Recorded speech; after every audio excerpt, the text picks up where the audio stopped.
안녕하세요. 책사입니다. 우리의 옛 이야기 시작하겠습니다. 고려시대 고종 때 몽골 사신이 고려에 왔다가 돌아가는 길에 도적을 만나 죽음을 당하는 일이 있었다. 주변 지역을 세력을 키워가던 몽골은 이를 트집을 잡아 기병을 일으키고 고려를 쳐들어왔다. 당시 몽골은 세계를 위협할 정도로 강한 군사력을 자랑하고 있었다.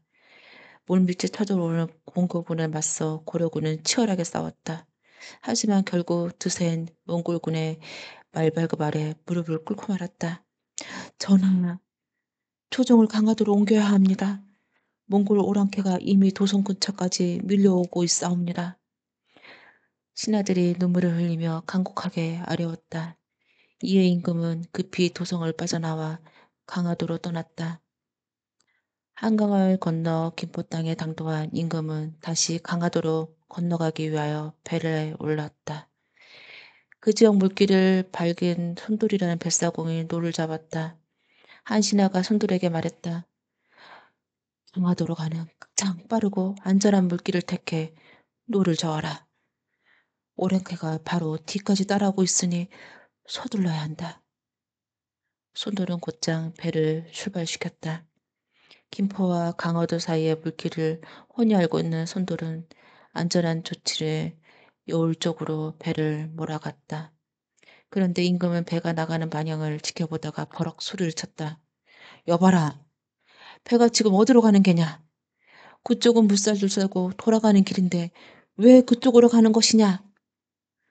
손돌이 얼른 아뢰었다. 아닙니다, 전하. 이쪽으로 가야 안전하고 강화도에 갈 수 있사옵니다. 하지만 임금은 손돌의 말을 믿지 않았다. 몽골군이 따라오는 다급한 상황인지라 임금은 손돌까지 의심하기 시작했다. 저놈이 오랑캐와 내통하여 나를 사주로 몰고 가는 게 분명하다. 이렇게 생각한 임금은 호위무사를 불러 명령을 내렸다. 저놈이 오랑캐와 내통하여 위험한 곳으로 배를 몰고 가고 있다. 당장 저놈을 죽여라. 손돌은 너무 억울하여 다시 아뢰었다. 지엄하신 전하를 모시는데 제가 어찌 위험한 곳으로 배를 몰겠나이까. 저는 이곳을 물길을 수십 년이나 다녔습니다. 지금 가는 물길이 보기에는 위험해 보여도 실은 가장 안전한 길입니다. 부디 저를 믿어주십시오. 하지만 임금은 요지부동이었다. 손돌이 아무리 바른 말을 해도 임금의 의심의 눈초리는 풀지 않았다. 눈물을 뚫뚫 흘리며 억울함을 하소연해도 임금은 끝내 손돌을 처형하라는 명을 거두지 않았다. 손돌은 결국 자신이 죽을 운명임을 받아들이고 고개를 떨구었다. 그는 마지막으로 하고 싶은 말이 있다며 배전에 놓인 바가지를 임금의 앞에 내밀었다. 만약 배가 길을 잃고 위험한 지경에 처하면 이 바가지를 배 앞에 던지십시오. 이 바가지가 흘러가는 대로 가면 오랑캐의 추적을 피하여 무사히 강화도에 닿을 수 있을 것입니다.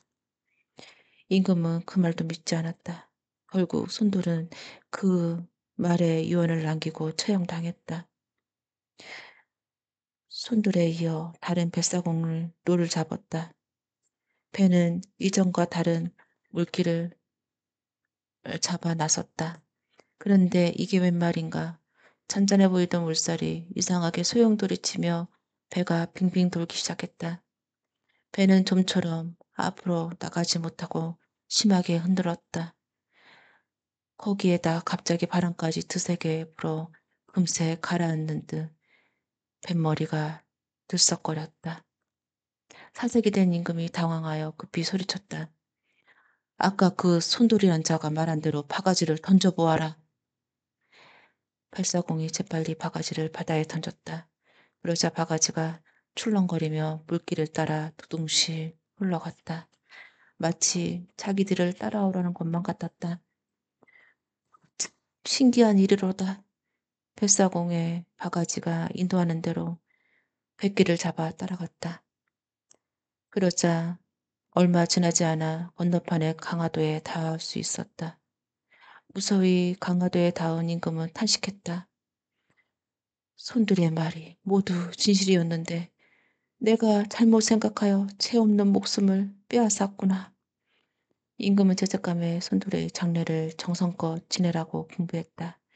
그리고 근처에 묘를 써서 해마다 손들의 유령제를 지내라고 명을 내렸다. 그래서 지금도 순돌의 죽은 날 음력 10월 20일이 되면 몹시 추워지고 미친 듯 바람이 불어온다. 뱃사공들은 이 바람을 손돌풍이라고 부른다. 억울한 죽은 순돌의 영혼이 광풍을 일으킨다 하여 뱃사공들은 이날 하루에 바다에 나가는 것을 삼가하고 또 손돌이 처형된 곳을 손돌목이라고 하는데 물살이 매우 드샜대가 한 번 들어가면 쉽게 빠져나올 수가 없다고 한다. 안녕하세요. 책사입니다. 우리의 옛 이야기 시작하겠습니다. 옛날에 한 처녀가 살고 있었다. 어머니가 돌아가셔서 아버지는 새어머니를 얻어 새 장가를 들었다. 새어머니는 아들을 여럿 데리고 들어왔다. 새어머니와 아들은 마음씨가 고약해서 처녀를 공연히 미워하기 시작했다. 그래서 힘든 일은 죄다 처녀에게 시키면서도 일할 줄 모른다고 욕을 하면서 내쫓으라고 했다. 그런데 의붓 형제는 내쫓을 바에는 빌어먹지도 못하게 손을 끊어서 내쫓아야 한다고 했다. 의붓 어머니는 그게 좋겠다고 생각하여 처녀의 손을 자르고 내쫓았다. 내쫓긴 처녀는 여기저기 돌아다니며 거지 노릇을 했다. 하루는 어떤 동네에 들어갔더니 담장에 높게 쌓인 귀화집이 있었다. 담장 안에는 큰 나무가 있고 그 감나무에는 감이 빨갛게 달려 있었다. 처녀는 그 감을 따먹고 싶었지만 손이 없어서 담장에 올라갈 수도 없었다. 배가 너무 고파 더 걸을 수도 없어 처녀는 감나무 아래에 쪼그리고 앉아 있었다.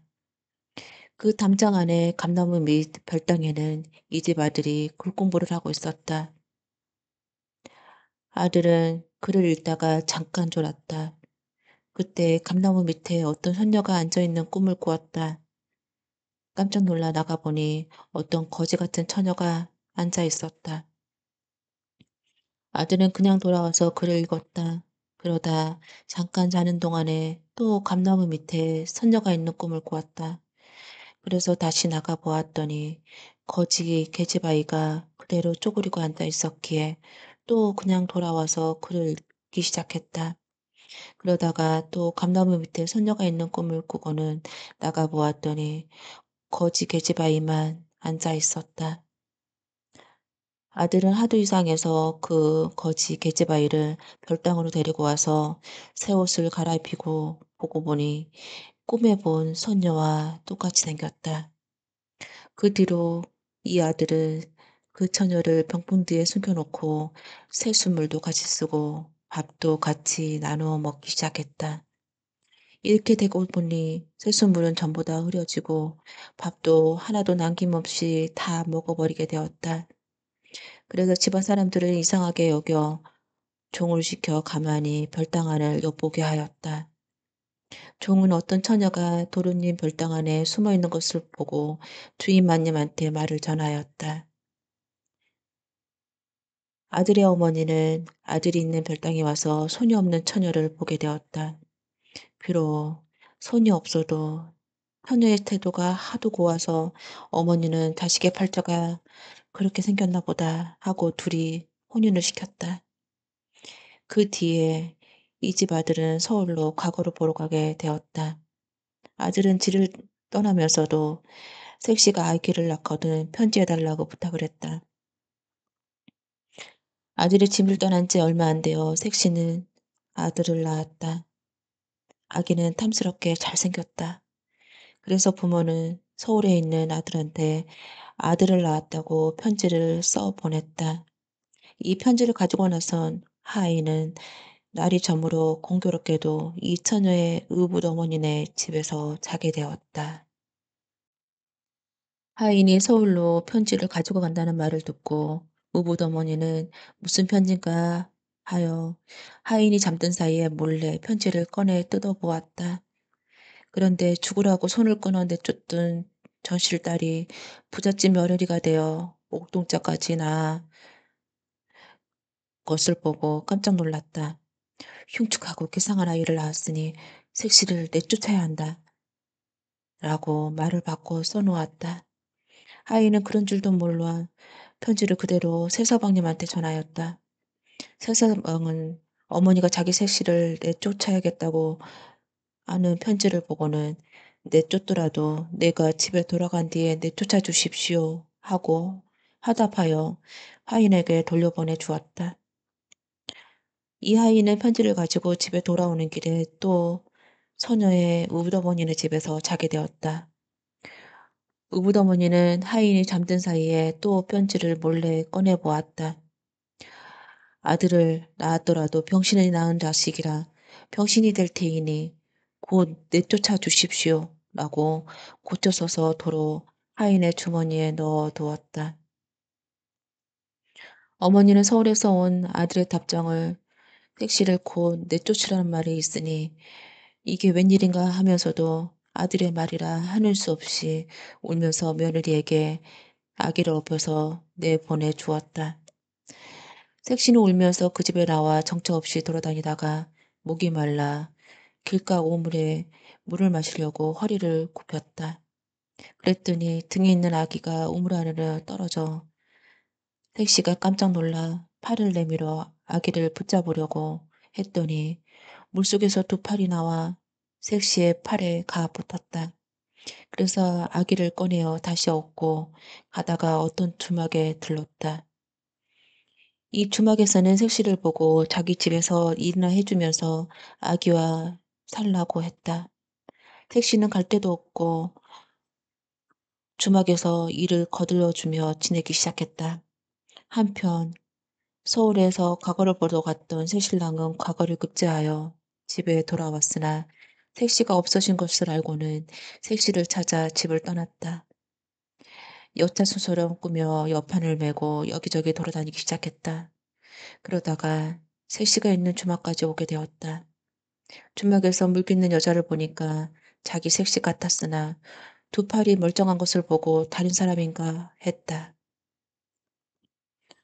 색시는 엿장수를 보니까 자기 남편 같았고 그래서 아기를 내보여주며 그 엿장수가 있는 대로 가게 되었다.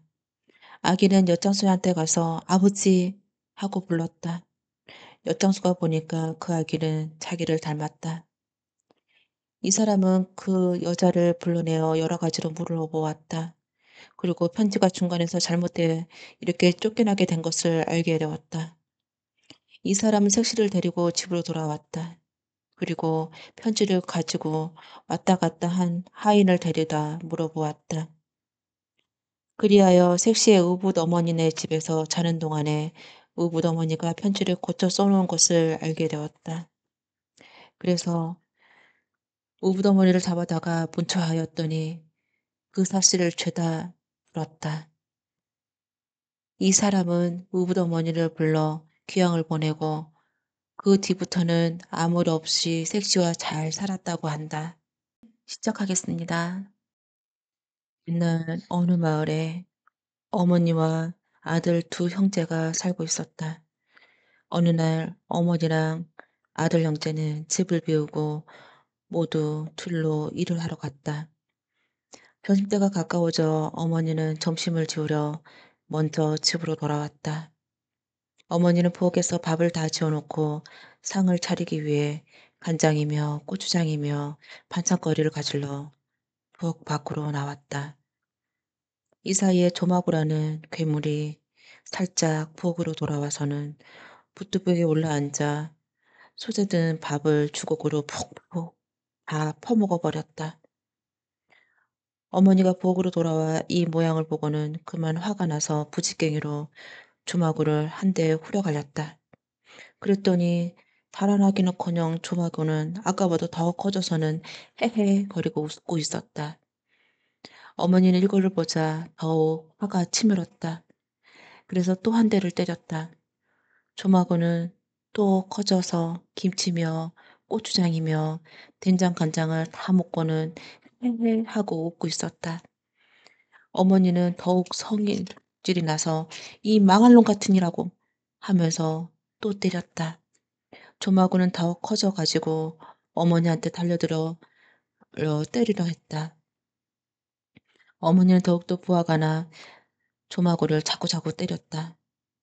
그랬더니 조마구는 때리면 때릴수록 더욱더 커져만 갔다.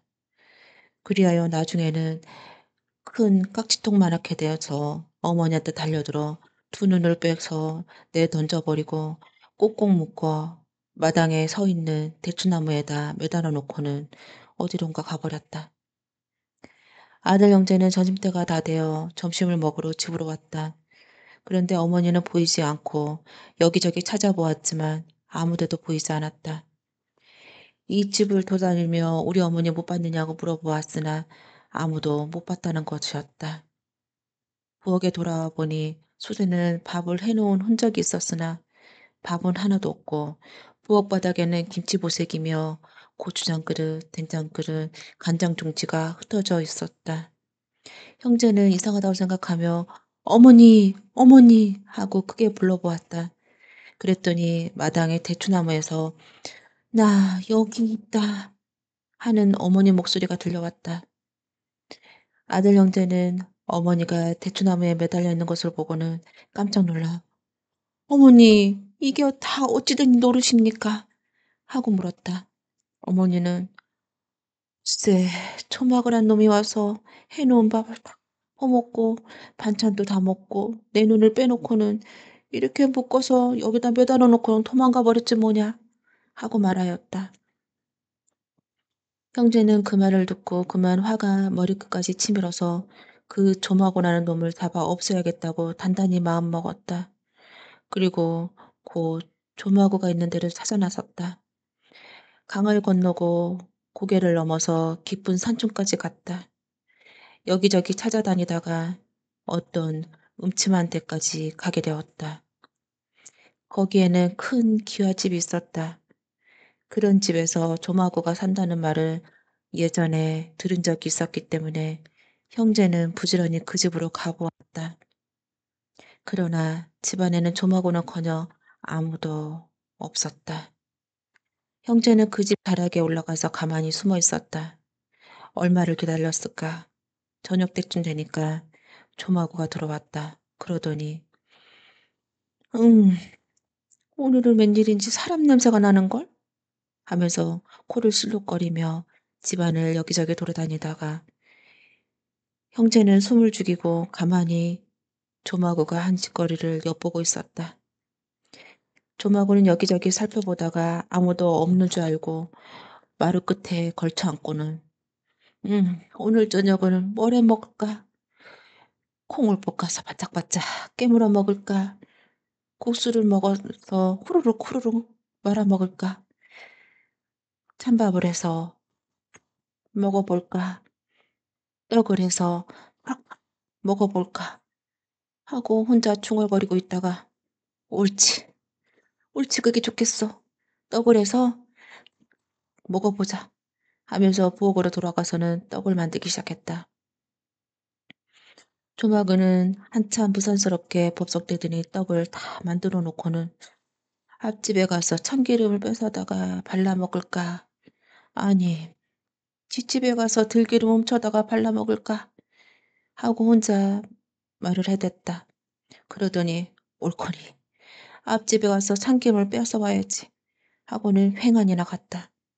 형제는 이걸 보고는 얼른 다락에 내려와서 그 떡을 다 먹어버렸다. 그리고 다시 다락으로 올라가서 숨어 있었다. 조마구는 아침에 앞집에서 참기름을 빼앗아 가지고 왔다. 떡을 먹으려고 떡 한 지밥을 열어보았으나 떡은 하나도 없는 것을 보고는 화가 나서 어떤 놈이 내가 애써 만든 떡을 다 먹어치워봤다 하면서 소리소리를 지르다가는 에휴 국수나 해서 후루룩 후루룩 말아먹자 하면서 국수를 만들기 시작했다. 조마고는 국수를 만들어서 그 자리에서 후루룩 후루룩 소리를 내면서 다 먹었다. 그리고 마디 끝에 걸쳐 앉아서 아이고 오늘 저녁에는 어디서 한번 자볼까 하고 중얼거렸다. 안방에서나 잘까? 안 돼. 안방에는 벼룩이 많아서 잘 수가 없지. 그럼 사랑해서 나가서 잘까? 사랑에는 빈대가 나와서 잘 수가 없지. 그럼 어떻게 할 거나? 벽장에서 잘까? 벽장은 바퀴가 나와서 잘 수가 없죠. 그럼 대청에서 잘까?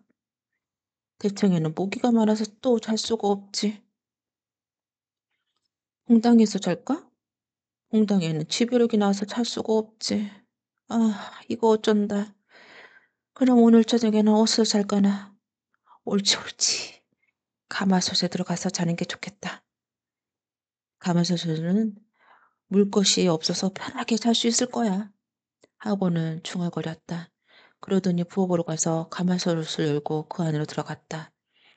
조마구가 가마솥으로 들어간 것을 본 형제는 살금살금 다락에서 내려와서 형은 가마솥 뚜껑 위에 올라가 앉고 꽉 누르고는 동생은 장작을 가져다 아궁이를 불을 피기 시작했다. 그랬더니 조마구는 아, 역시 가마솥 안은 따뜻해서 자기가 좋구나. 아, 기분이 너무 좋아. 오늘 밤은 잠을 푹 잘 것 같아. 하고는 좋아하고 있었다. 동생은 또 장작을 많이 가져다 불을 자꾸자꾸 떼기 시작했다. 그러자 가마솥은 뜨거워지기 시작했다. 조마구는 아이고 가마솥 안이 더워지기 시작한다. 바람이나 좀 쐬고 올까? 하면서 가마솥 뚜껑을 열려고 하였는데 형은 힘을 주어 뚜껑을 눌러 나오지 못하게 하였다. 동생은 자꾸 불을 지폈고 그러자 가마솥은 달라올랐다. 그러니까 조마구는 가마솥이 뜨거워져 온다. 이놈의 가마솥이 왜 이렇게 뜨겁지? 어디, 어디서 나가보야지. 그런데 이놈의 뚜껑이 왜 안 열릴까? 하면서 소리 질렀다. 형이 더 힘을 주어 가마솥 뚜껑을 못 열게 하고 동생은 장작을 자꾸 지펴대니 가마솥은 빨갛게 달아오르기 시작했다. 조마고는 아이고 아이고 뜨거워 죽겠네. 나 타 죽겠네. 누가 나 좀 살려주요. 하고 아주 죽겠다는 듯 고래고래 소리를 질렀다. 그래도 형은 소뚜껑을 더욱 힘주어 누르고 동생은 자꾸 불을 떼기 시작했다. 솥은 더욱더 달아서 바짝바짝 소리를 내기 시작했다. 조마구는 그 안에서 가마솥 안에서 나오지 못하고 그만 죽고 말았다. 형은 이렇게 해서 어머니 온수를 갖게 되었다. 조마구네 집에는 광이 아주 많았고 그 광 속에는 가진 보물들이 많이 있었다. 형은 보물을 가지고 와서 어머니를 모시고 잘 살았다고 한다. 시작하겠습니다. 옛날 어떤 마을 어떤 큰 고개 밑에 주막을 차리고 사는 뇌가 있었다. 고개를 넘어 다니는 사람들을 상대로 술도 팔고 잠도 재워주고 하면서 살았는데 여러 해 이렇게 살아도 별 신통할 수가 없어서 그날그날 겨우 지내고 있었다. 그러다 무슨 복이 갑자기 터졌는지 논도 살고 밭도 사고 집도 새로 짓고 해서 팔자가 늘어지게 되었다. 게다가 늙도록 아들, 딸 없어서 쓸쓸히 지냈는데 아들까지 연년생으로 셋이 두게 되었는데 사람들은 이 내일을 보고 눈복이 터진 사람들이라고 부러워했다. 이 아들 삼형제는 아무 탈 없이 잘 자랐다. 서당에 보냈더니 공부도 썩 잘했다. 서울에 과거를 본다는 말을 듣고 늙은 내외가 삼형제를 서울로 보냈더니 모두 급제를 했다. 그래서 삼형제는 풍악을 울리고 말을 타고 호기롭게 부모가 계시는 고향으로 내려왔다. 이 내외는 아들 삼형제가 나란히 과거에 급제해 가지고 풍악을 울리며 내려오는 것을 보고 너무나 기뻐서 어찌할 바를 몰랐다. 마당에 차일을 치고 음식을 많이 장만하여 잔치를 벌였다. 대인과 광대를 불러다 풍악을 울리고 덩실덩실 춤을 추었다. 그런데 이 아들 삼형제가 집 앞바닥에 들어서자마자 말에서 뚝뚝 떨어지더니 다 죽어버렸다. 과거에 급제해 가지고 돌아온 아들 삼형제가 한꺼번에 아무 까닭도 없이 죽고 말았으니 이런 온통한 일이 다 어디 있겠습니까? 이 내외는 너무나 온통하고 억울해서 온님한테 가서 아들 삼형제가 한꺼번에 아무 까닭도 없이 다 죽었다는 말을 하고는 아무리 인정사정 없는 귀신이라 할지라도 이런 기막힌 짓을 하는 법이 다 어디 있겠습니까? 불쌍한 백성의 온성을 풀어 주옵소서 하고는 소지를 올렸다. 온님은 너희가 그렇게 슬퍼하는 것도 무리가 아니다. 하지만 사람이 죽고 사는 것은 사람의 힘으로 어찌할 수가 없는 노릇이다. 아무리 온이라 하더라도 그런 소설을 받아들일 수가 없구나 하면서 그만 물러가라고 했다. 그러나 늙은이는 사람이 죽고 사는 게 염라당이 하는 노릇일 줄 잘 알고 있습니다. 하도 억울하고 온통해서 그러하오니 달빛이여 이 불쌍한 백성의 소원을 한 번만 풀어주십시오 하고는 자꾸 졸라댔다. 오님도 이렇게 사정하는 걸 보고는 궁리하여 볼 테이니 나가 있으라고 달래어 밖으로 내보내었다.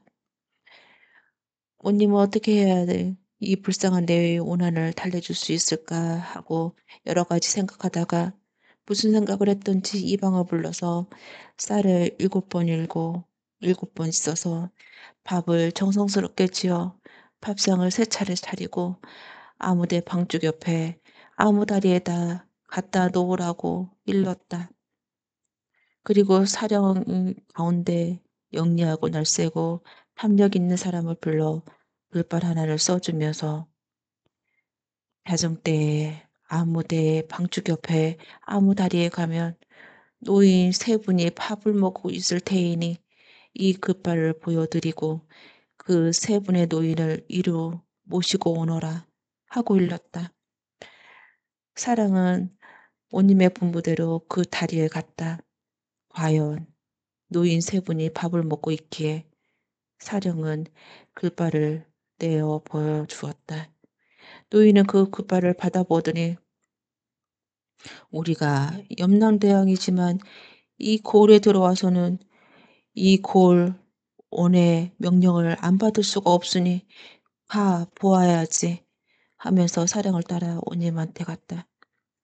온님은 관복을 차려입고 나와서 염라대왕을 정중히 맞이하여 자리에 앉히고는 세상에는 늙고 병든 사람도 많은데 어찌하여 병들지 않고 군 젊은 젊은이들을 한꺼번에 셋이나 생죽음을 시키어 늙은 부모의 가슴을 멍들게 하였소이까 하고 물었다.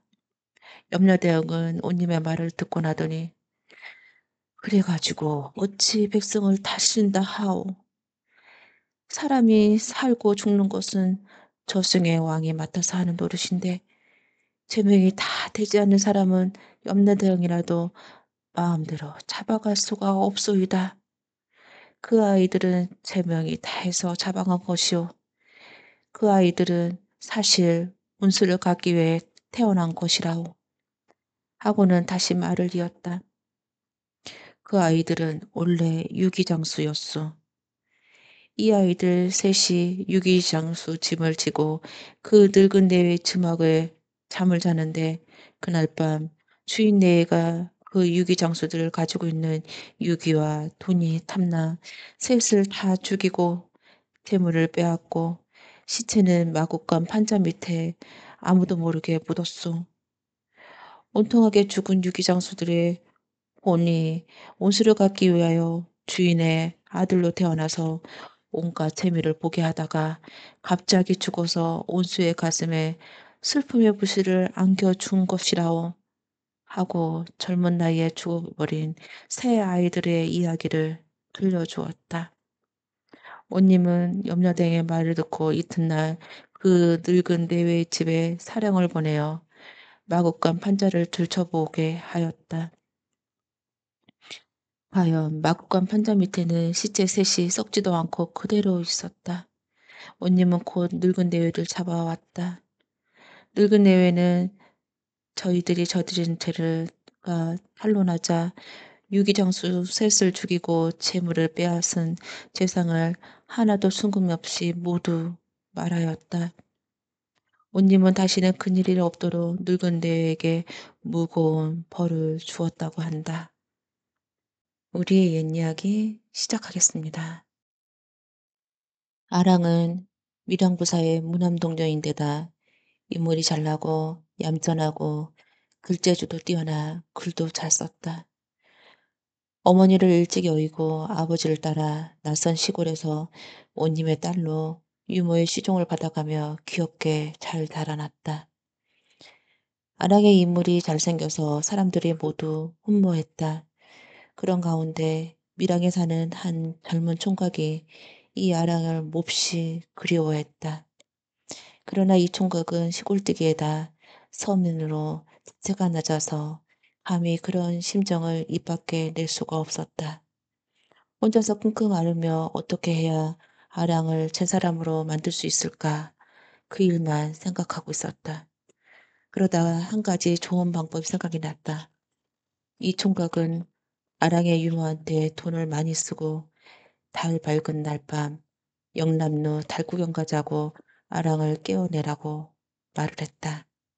유모는 총각이 돈을 많이 주는 바람에 그러자고 말을 했다. 부사는 멀리 출장 가서 집에는 어른이 아무도 없었다.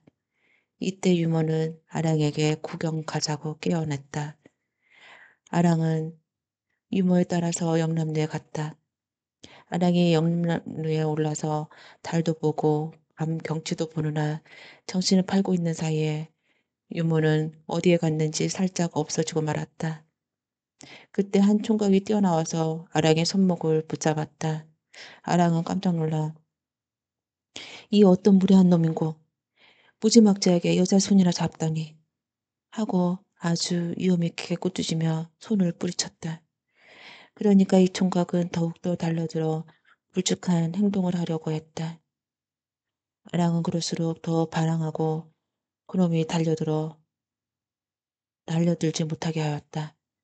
그러니까 이 총각은 칼을 꺼내어 아랑의 목을 찔러 죽이고 그 옆에 있는 대밭에 내버리고 도망쳤다. 부사는 집에 돌아와서 딸이 감쪽같이 없어진 것을 보고 사방으로 찾아보았으나 딸은 아무데도 없었다. 부사는 금이야 오기야 하고 귀엽게 키운 딸이 없어져서 세상에 살 재미마저 잃어버리고 버스를 그만두고 밀양을 떠나게 되었다. 그 뒤에 밀양에는 새로운 부사가 부임해 오면 부임하는 첫날 밤에 죽고 말았다. 이러한 일이 계속하여 일어나자 밀양 부사로 내려가는 사람이 없었다.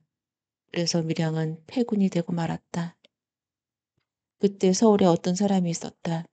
힘도 세고 건장하게 생겼는데 집이 가난해서 살기가 어려웠다. 이 사람은 이렇게 어렵게 살 바에는 하루라도 상관없으니 온님 노릇이나 한번 하고 죽겠다고 하고 나라에 가서 밀양부사로 내려가고 싶다고 말을 했다. 나라에서는 그러라고 곧 밀양부사로 명하고 내려가게 되었다. 이 부사는 고을의 관속들을 불러놓고 그동안 고을의 사정을 자세히 들어보았다. 그날 밤에 큰 대청의 사면에 불을 환하게 밝혀놓고 밤에 더러워 대청 한가운데 혼자 떡 버티고 앉아 있었다.